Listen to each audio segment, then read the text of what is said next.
Hey everybody, welcome back to another video. In this video we're going to take a look at the eSheen E011 and we're going to install the Silverware firmware, the latest Silverware firmware. All the links will be in the description and we're going to do it the hard way. And when I say we're going to do it the hard way, what I mean by that is we have this nice little 4-pin connector and this nice little plug. Not sure if you can see that, but we're going to solder this little guy onto here so we can easily plug it in, upgrade, unplug, plug it in, and so that's just going to make future upgrades easier rather than having the prongs sticking out of it. And so to do that, basically all we need to do is take this guy and we'll just cut it, and we'll just take some of these simple little maker style wires that we use for breadboards and chop that off, solder those together. And I'm not going to go through that with you guys, it's pretty easy, I've done it already. Set that one aside, and basically what you end up with is something like this. And so I also have this little ST-Link V2, so in order to install the firmware you will require one of these. Again, I will have the link in the description on where you can find one of those. It's pretty straightforward. It uses the well, I'll go through the pinout a little bit later. So this is what we're going to use to do the programming. This little connector is what's going to allow us to do it. And so let's break this down and solder this guy on. So we'll just start by removing the, and I've already got my camera and everything on here, so we'll have to just deal with that as we go along. Okay, pop that off. We won't need that, just set it aside.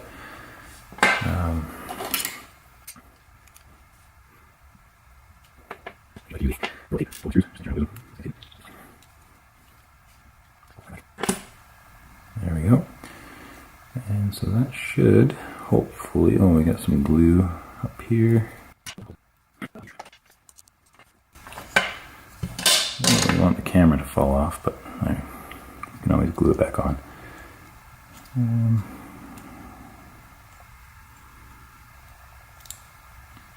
Just give it a little bit of a twist. There we go. Alright, we'll just pull that up, and so the VTX is under there. Try not to disturb all of that too much. I think what we can do is just pop this off. It's going to be the easiest if we just pop this off. And just make sure that we put everything back in the right spots. And it's all kind of color coded. We got red, blue, blue, there we go. And over here we got blue, red, blue. Oh, and we got this little power guy here, but I think that's okay. We might not need to take that off. We just kind of pull this off to the, there we go. There, that'll be just fine. We can use this to hold that. There we go. Okay, so this thing's got 4 little itty bitty pins on here. I'm not sure if you can see that. So the first thing we need to do, because this doesn't fit the perfectly, is just kind of spread out. I'm not sure if you can see that, but basically you just got to pull those pins outwards just a little bit. About 0.5 millimeter or so, and then same with the ones in the middle. They're really easy to bend, so be careful. I ordered a bag of 10 of these, so if I mess it up, not that big of a deal. And just give it a try. Make sure it'll just go right down there. And so these are the 4 connectors here at the top here. And we just want that to be able to just sit right down on top. Nice and snug. Yep, that seems perfect. Alright. That's great.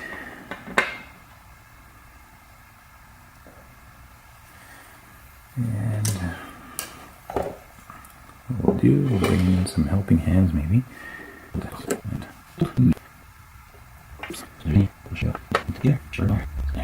Ah, perfect. There we go. Okay. All we gotta do is just get one. We get one solder point on. It will hold itself. Okay. Start with a nice clean iron. And some solder, obviously. And hopefully this won't be in the way. We'll just put a little tiny dab of solder on here. It's pretty tiny. We don't want to spend too much time on that little itsy bitsy pad. That looks perfect. Okay, let's have a look at that. Probably can take this off now.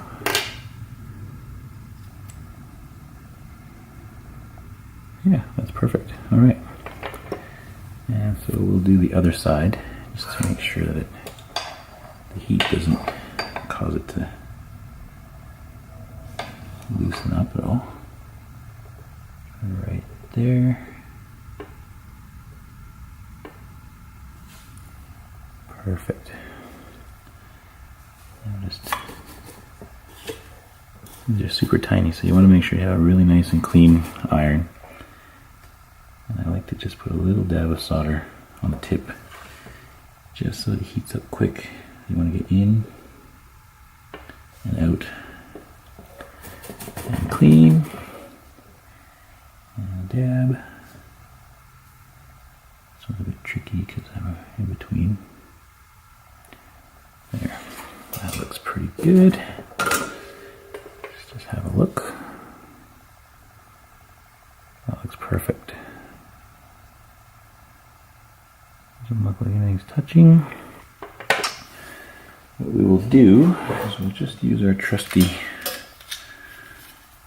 little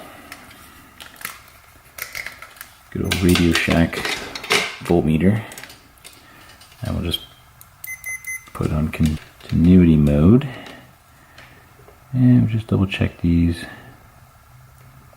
make sure there's no shorts. All good. Okay. Looks great. Now I just want to double check, make sure everything actually, the solder looks like it went through on all four quite nicely. Maybe this far one might not be good, so what we'll do is we'll just check each pin inside the connector here. If I can get that might be too big even. Oh no, there it goes. So we'll just do a quick check and make sure everything's connected. That's good. The next pin, and right about there should do it. Oh yeah, good. Okay, and the last one. Make sure we got good. We got good connections on all four pins, and so overall that was pretty easy. Yeah, so now we have this nice little connector, and we'll just plug this end of the connector directly into there, like so, and we're ready to program, just like that. And so we can just kind of walk quickly through the connection here. So we've got voltage plus connected here, 3.3 volt, which is pin 8. Got the ground connected here on pin 4, which is ground. We've got the SWCLK over here, which is SWCLK on this side, pin 6. And over here, the farthest one to the end there is the SWDIO, and on there we've got the same, so SWDIO, which is pin 2. So basically everything that is there matches up perfectly, so you really can't go wrong. And so next is we'll load the software on the computer, we'll plug this in, and I'll walk you through that part. Okay, we're now on the computer.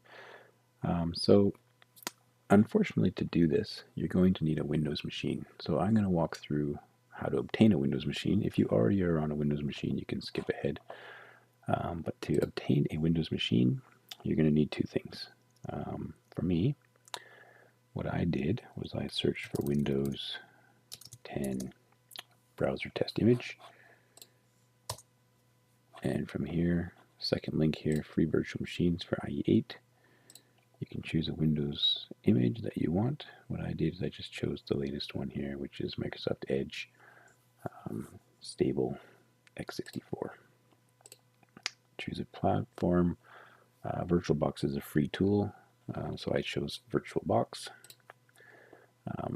And you'll download the image. Then you'll need VirtualBox. Download VirtualBox. And download that for the platform that you're using.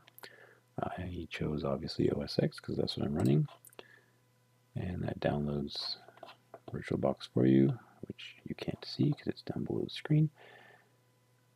And it's 90 megabytes, not a big deal. So basically, let's just cancel that. So install VirtualBox. Unzip the image that was downloaded on this page here. And when you unzip it, it's quite large. It's about 4 gigs in size, so make sure you have adequate disk space for all of this.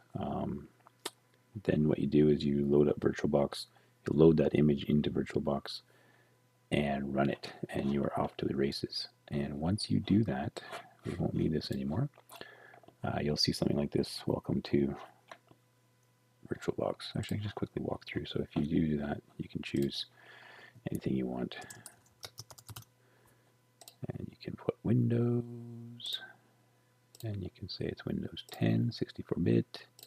Hit continue, just choose the defaults. You don't need to change anything there. You just say use an existing hard drive, and you point that to the image you downloaded. That's all there is to it. Once you have it in here, you can run it. And it actually doesn't take too long.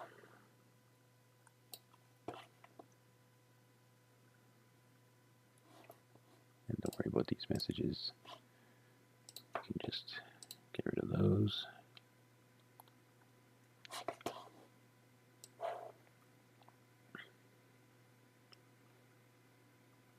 And then you're going to see something like this.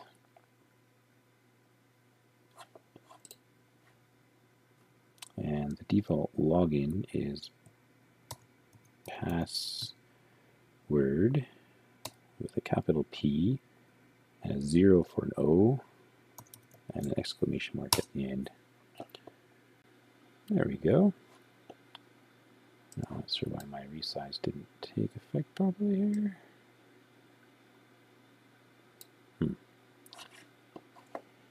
There we go. It's a bit better. Still loading. There we go. Perfect. Alright, so we are now in Windows 10. So you're going to need a couple tools. And what we'll do is we'll just load up the browser. I think I already have them in here. Yeah, perfect. Alright, let's maximize these. So you're going to need to download two tools. One is called Keel. And you just download the free version. You don't need any of these paid versions. Seems to work just fine up to 32 kilobytes, which I think for the purposes of our firmware is adequate. So we just click download. You will have to sign up. That's unfortunate. Once you've downloaded it, it'll show up on the desktop. And then you can go, and I'll include the links for these in the description as well. And here, you just need to download this ST-Link tool. I didn't actually really use it. It didn't actually work that well for me, but people recommend you use it. So we'll download it anyway. So we just download that. Again, you have to sign up. You might get some spam, but let's the way it is. So once you have those, you'll end up with these two files. You can basically execute that, install Keel, and you'll end up with a new icon like this. Same with ST-Link. You run the ST-Link installer, and you'll end up with another file or another app installed just like that. From there, you actually need access to the source code. So the source code that we'll be using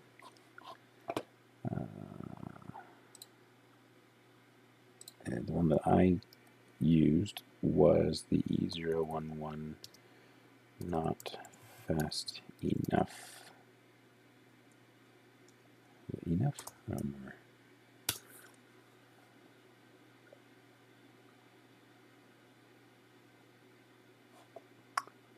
I believe it's this one.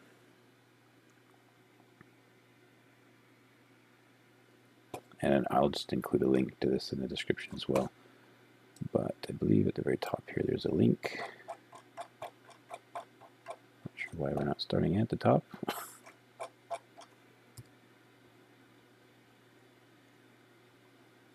There we go. This is the one we want. Click on that.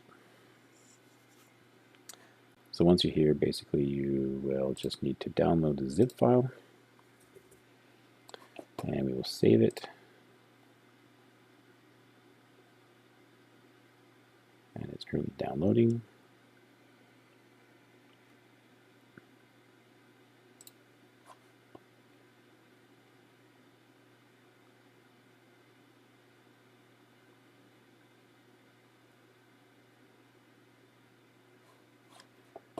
And then all you need to do is double click that. It should extract. And you can just take this file or this folder here and just drag it out to your desktop. And it will extract all of the files.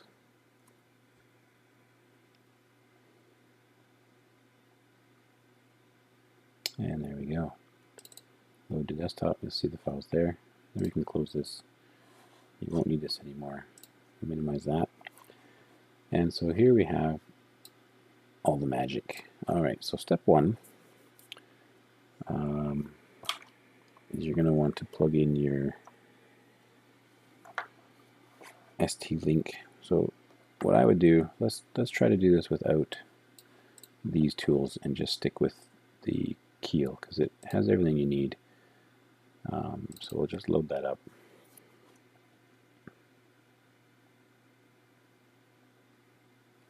And I have my current project in here. I'll just close that. Here, let's just go File. We'll open a new project, which is the one we just downloaded. And what you're going to want to find is Silverware, and you'll have to change this to all files. And here you'll have a Silverware project file for Keel. Double click on that, and here we go. We're loaded. And find there's a couple files in here that you kind of want to be concerned with. One of them is config.h. Double click on that. This is where you get to change most of the settings. And then there's also pid.c. So depending on your drone, if you have a camera, you don't have a camera, you know, if you've changed your props or whatever, you can come in here and tweak your PIDs. I haven't had to do that at all. So from general perspective, you shouldn't have to change that at all. But if you go back to the config.h, in here you can see everything you need to do. So you'll need to change this from bwhoop, just put 2 forward slashes, and then remove this one for the E011. Here you can change your max rate. I've found that 960 is very sensitive. If you're not flying, even if you're a beginner flyer, I'd recommend reducing that down.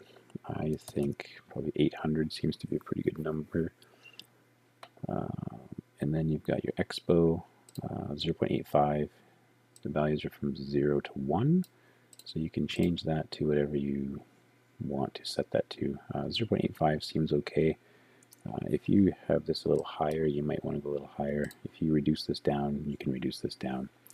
You just play with the numbers until you get the right feel.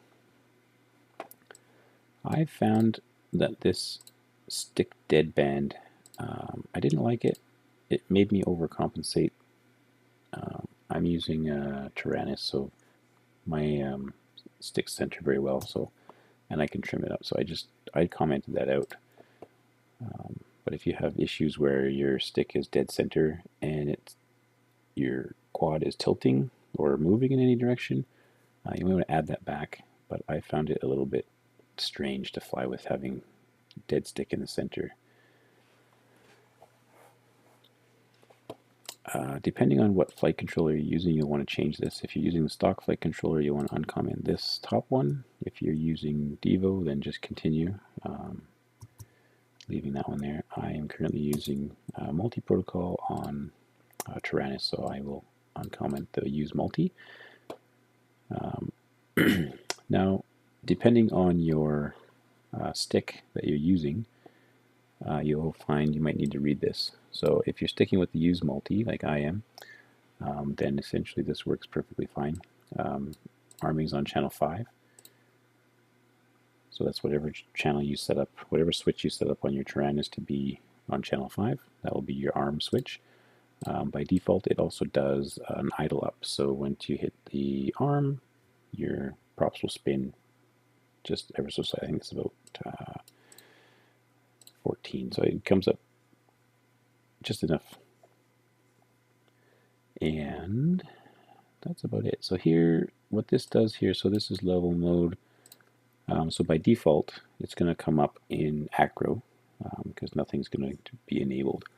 And if you want to, basically you can set up 6, 7, and 8, your channels 6, 7, and 8, to correspond to these different modes. So level mode, race mode, and horizon mode. Race mode is a little bit strange. I'm not sure I like it, but it basically allows you to kind of acro on the forward and back pitch, but centered level mode on the side to side. So it's a little bit strange. So for me, what I did, I just left all this stock, but I reversed the channel 6 channel on my Tyrannus to reverse that so that it starts up in level mode, and then I can turn that off with channel 6 switch, and that worked just great for me. Buzzer doesn't matter, there's no buzzer, none of these other things really matter. I don't think we need to worry too much about any of these other options. Let's just take a quick gander through here. Oh, LED brightness, I've turned this down. I found 7 is a good, if you're doing FPV, if you're not doing FPV, keep it higher, but if you're doing FPV, you're not really seeing your LEDs anyways, and I think just to conserve battery power, you don't really need them super bright, so I've turned them down. You could even turn them all the way down to like 1 or possibly even 0, although I have not tried that. And that's pretty much all you need to do. So then what you're going to need to do is you're going to hit save. And up here in project, you're just going to click on build target.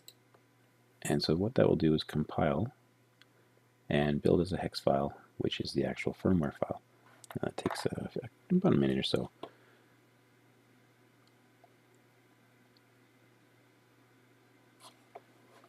Just go back to the top, triple check everything. Oh, this max angle you might want to change as well. So this is for level mode. 70 degrees is quite high. I often change this down to like 30. That's more kind of, it acts a bit more like the stock firmware at 30. 70 is quite a bit. There we go. So we have a hex file, 0 errors, 0 warnings. We're good to go. So next thing that you're going to want to do is you're going to want to plug in your quadcopter, as I mentioned before, and get everything plugged in there. So you won't need, if you do this right, you won't need a battery because we're powering the quad off of the 3.3 volts. So you'll plug that in. And what you will need to do is you'll have to go down here if you're using VirtualBox, and you'll have to click on that and load in. Here you'll see, you can't see that because I'm off the screen, but it'll say STM Microelectronics STM32 ST-Link. Click on that, and that will pass the USB device into the virtual machine, at which point your board will flash. Go up here to the flash menu, click on Erase, and here you'll see Flash Erase finished. Now unplug your ST-Link, plug it back in, and go back up to the flash menu and choose Download. Here you can see it erases it and programs it and uploads the new firmware. If your LEDs are flashing, then it was successful. That's all there is to it.